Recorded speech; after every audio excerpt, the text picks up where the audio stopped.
হাসছেন কেন ভাই? নো ভাই, কল মি ডেভিল। ওকে ডেভিল, আপনি কেন হাসছেন? এই মাত্র 6 কোটি টাকা আমার কাছে। কি 6 কোটি? সত্যি আপনি দেশ কেনার জন্য যত টাকা দরকার তত টাকা হ্যাক করবেন? সব টাকা আমার হবে। I am the king of hacker world. I need money because I am devil. তোর মতন একটা কোলাঙ্গার ছেলে জন্ম দেওয়াটাই আমাদের অনেক বড় ভুল হয়েছে। মায়ের মুখে এমন কথা শুনে নিলয় মুচকি হাসলো। নিলয়ের হাসি দেখে ওর বাবা আরো রেগে বলল, তোর থেকে রাস্তার কুকুরও অনেক ভালো। তোর লজ্জা করে না এইভাবে বাড়িতে বসে বসে খেতে? তোর বড় ভাইকে দেখেছিস? রাত দিন কত কষ্ট করে টাকা ইনকাম করে, আর তোর কোনো কাজ নেই, খালি কম্পিউটার নিয়ে পড়ে আছিস। নিলয় আবারও মুচকি হাসলো। মায়ের থেকে কুলাঙ্গার আর বাবার থেকে রাস্তার কুকুর শুনে নিলয়ের মাঝে কোনো প্রতিক্রিয়াই নেই। সে নির্বাক কথাগুলো শুনে চলেছে। তোর কি একটুও লজ্জা করে না? আর কত এইভাবে থাকবি? কিছু করতে পারিস না তুই? তোর কি কোনো লজ্জাও নেই? বেহায়ার মতন চলিস। মায়ের কথা শুনে নিলয় বলল, 1000 টাকা হবে?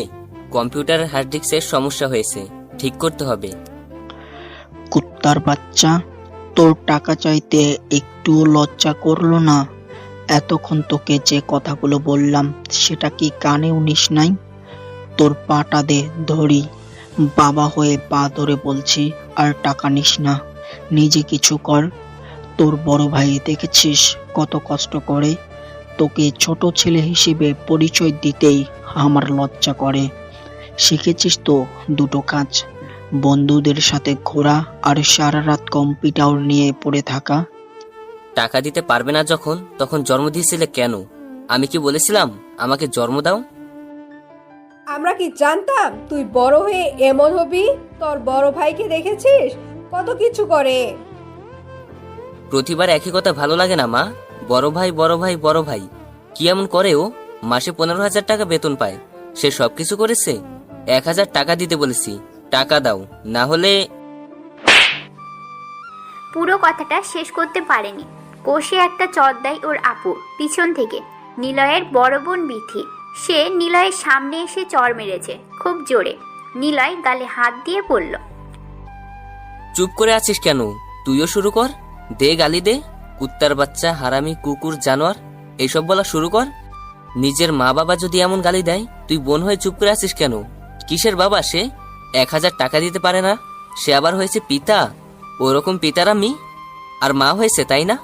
বড় ছেলেই তোমাদের।